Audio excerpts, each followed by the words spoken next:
Welcome everybody to the 9th lecture of Informatik 1. Today we will talk about the internet.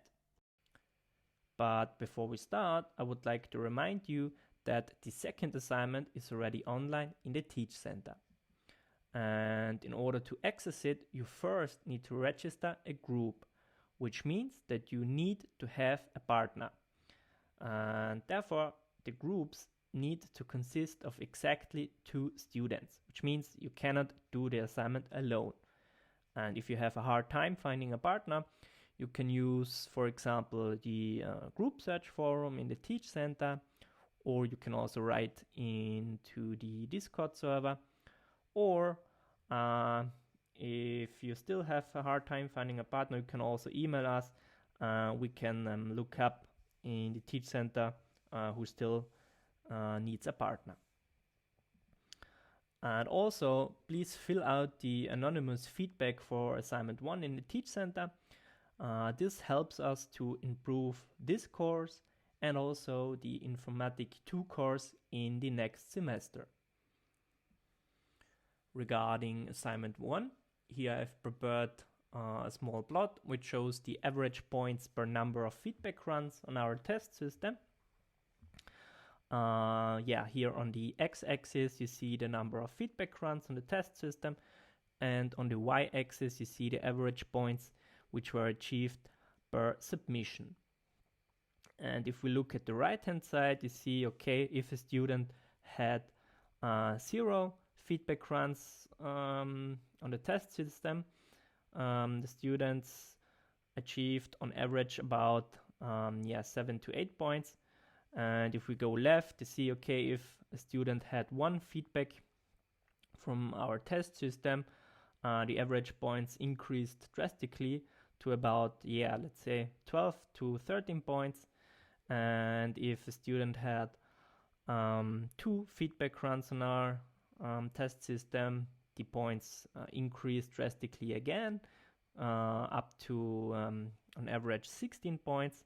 And the highest average numbers obviously were achieved if the students submitted 4 or 5 feedback runs, and there the average points were between let's say 17 and 18 points. So this means the more feedback runs you use, the more points you will achieve. So this obviously has 2 reasons. The first reason being you need to start early in order to get all the possibilities to participate in the feedback runs. And second, the more feedbacks you get, the better your code will be. So the more errors you can fix, and therefore the more points you will achieve. That said, if you are going to participate or if you are going to visit Informatik 2 in the next semester, then we will also have the possibility to participate in this feedback system. Please be sure to start early and to make use of this feedback. And regarding the points of the first assignment, as you can see here, the tutors have already corrected all the assignments, and the points will be online in the Teach Center soon.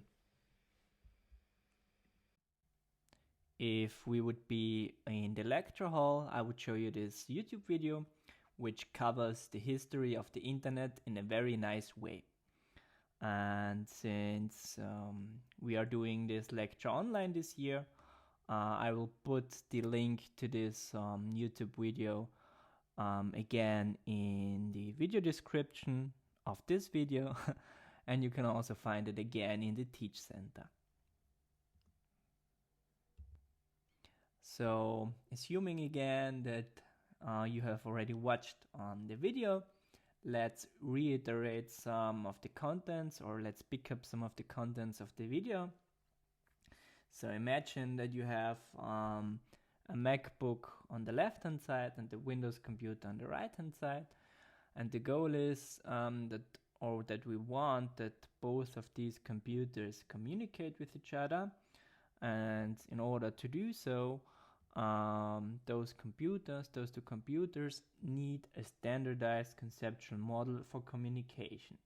So both of these computers need to implement a shared conceptual model for communication. In other words, they need to speak the same language, right? And therefore, the goal is to enable the interoperability of diverse communication systems. So each system, what we have, should be able to communicate with each other. And therefore, the OSI model was developed. And OSI stands for Open Systems Interconnection. Here you can see how the OSI model is implemented, or how the OSI model looks like. It consists of 7 layers, and each layer has a specific purpose. The first layer is called the physical layer, and it basically transforms the binary signal consisting of zeros and ones into a physical signal. And the physical signal could be, for example, the current in a cable, so der Strom in einem Kabel, or the radio waves over a wireless LAN, and vice versa. So it is responsible for transforming the binary signal into a physical one, and also the physical signal into a binary signal. And then the next layer is the data link layer. It controls how or when the data is placed and received from the same media. It's like talking. So in order to understand everything, no one should speak when I am talking. And I should not talk when you are asking a question, for example, because we share the same media, for example, the lecture hall. And yeah, so this is the second layer. It is responsible for reliable transmission of the data between nodes. And then the third layer is the network layer. And the network layer is routing data packets to the right destination, which could be a sender or receiver. And it does so by looking at the IP address of the package. And the network layer then decides where to send the data. It's basically routing data packets. And then the fourth layer is called the transport layer. And the transport layer divides the data into smaller chunks or segments. And it also performs congestion avoidance. So, for example, if the PC or the computer sends data in 100 megabits per second, and the smartphone can only receive at 10 megabits per second, then the smartphone tells the computer to slow down. So this is congestion avoidance. So to recap, the transport layer is responsible for the segmentation of the data into smaller chunks. It also performs congestion avoidance and error control. Then the next layer, the fifth one, is the session layer, and it helps for setting up and managing the sessions or connections, and also performs authentication and authorization. So what you should remember is that the session layer is responsible for managing the sessions and connections. Then the next layer is called the presentation layer, and it translates the data into machine readable data and also performs compression and encryption. So basically it transforms the zeros and ones into machine readable data. And then the last layer is called the application layer, and it is used by network applications, for example, like Chrome or Firefox or an email program. And it also implements all those protocols like HTTP, SMTP, POP3, and so on. So the last layer, the application layer, is basically used by services and applications. So we now know how the actual raw signal, which is coming from the Ethernet cable or the wireless LAN signal, is translated into actual information, which is displayed on the screen, for example, like in email. So we now know how this process works inside the computer using the OSI model. The next question, what we need to answer is how we can find the computer in the network. So how can we send this information to another computer? And to do so, we need another protocol, namely the Internet Protocol, or in short IP. And therefore, each computer has an IP address, so which is just a numerical label which is assigned to each device in the network. We have two versions of this IP protocol. The first being the IPv4, which consists of 4 times 8-bit blocks. So it consists of 4 8-bit blocks. And if we do the math, we get 32 bits. And such an IP address can look as follows. So for example, 127.0.0.1 or 129.27.200.1. So each byte is separated with a dot. Or in other words, each 8-bit block is separated with a dot. So 8-bit is equal to 1 byte. And yeah, you see that such an 8-bit block is not represented in binary, but in the normal decimal number system. So you see here decimal numbers. So 127, for example, is a decimal number. And since one such 8-bit block only consists of 8-bit, we can only store numbers from 0 to 255. So the maximum number which you can store with 8-bit is 255. And in total, since we have 32 bits available, we can address in total, or we can assign in total 2 to the power of 32 labels. So which means we can address about 4 billion devices using this version of the Internet Protocol. And since back in the days, the developers thought that we wouldn't reach 4 billion devices as soon. They thought it was enough, 32 bits. However, the current days we have already much more than 4 billion devices in the internet. Therefore, we needed a new protocol which was able to address more than 4 billion devices. Therefore, IPv6 was introduced, which consists of 8 16-bit blocks. And again, if we do the math, 8 times 16, we get 128 bits. And such an IPv6 address looks like follows. So you see here that it is encoded in hexadecimal, because you see in this example address down there we have the characters D or B or A. So it's encoded in hexadecimal, unlike the IPv4, which is encoded in decimal. So you have hexadecimal letters here. So for example, 2001 colon 0db8 colon 000 colon 0042 and so on. So you see each 16-bit block is separated with a colon, and as already said, it's written in hexadecimal.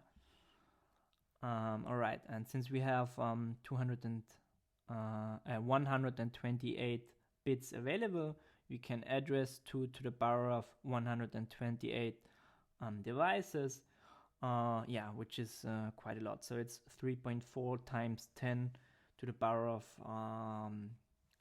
38 devices. And yeah, I think this protocol should be, we can address enough devices in the next few years with this protocol. So let's move on to the actual web, so the World Wide Web. So in the years 1989 and 1990, Tim Berners-Lee presented the World Wide Web, which is nowadays known as the www. And the idea behind it was to share documents over the internet via unique links or URLs. And then to link to other documents content through hyperlinks. And therefore, the hypertext transfer protocol was invented. And maybe you already saw this when you're entering a website in the web browser. You often type http :// and so on. So this means that the website or the resource or the document which you are accessing on the internet or on the web is accessed by the hypertext transfer protocol, or using the hypertext transfer protocol. And then this led to the release of the very first web browser and the web server in the 1990s. So how does this HTTP protocol work? So HTTP works as a request and response protocol between a client and a server. So your PC, for example, on the left-hand side, your laptop is the client, which has a web browser running, and another PC somewhere in another country, for example, or at the Google data center, is a server. So it's another PC, a server, which is hosting a website. And then your client, your web browser, is requesting a resource. It's a request, and it sends this request to the server, and then the server returns a response to the client. In this case, a response to the web browser. So it is a request-response protocol. And for example, such a server could also be a computer at TU Graz. And if we ping the TU Graz server, we get the IP address 129.27.2.244, which is hosting the TU Graz website. And again, we can request the TU Graz website by sending a GET request. So this means get the index.php file from the website, and then the TU Graz server returns the file content of the requested resource. With that said, let's look at an example using Python again. And in order to access the HTTP functionality in Python, we can use the requests module, which enables us to send GET requests, for example. First we need to import the requests module, and then we can call the GET method inside the requests module, which basically performs a GET request and returns me the resource or the file which is located at the specified URL. In this case, I specify the TU Graz URL, and I want the contents of the index.php file. So I request the index.php file at the TU Graz server. And I do this by using a get request. And if we execute this, we store the result in a variable which is called response_tu. And then we can print out, for example, the result of the get request. And we do so by accessing the text property of the returned object, and we just print out the first 150 characters of this response. And if we execute this, you see here that the response is such a strange characters, and this characters here represents an HTML file. As you can see here, it's an HTML file with HTML tags. So for those of you who are familiar with HTML, may have noticed that. So we can verify this if we open the web browser and go to theocras.at. So this is the main page here. And if we make a right click and look at the quelltext, the source code, quelltext is not an English word. If we look at the source code, you can see here that we successfully printed out the source code of the website. So this is the file which is basically telling the web browser how to render the web page, or which images should be displayed, which text should be on the website. And in this .php file, all this information is contained. And as you can see here, this is the same text as we printed out here. So we successfully retrieved a resource from the internet using the request module and performing a get request. Alright, so we can also send a get request to other resources, not only to PHP files, so we can get any kind of resources or files. So for example, if we look at the Zentralanstalt für Meteorologie und Geodynamik in Austria, which is basically a website which contains a lot of weather data in Austria.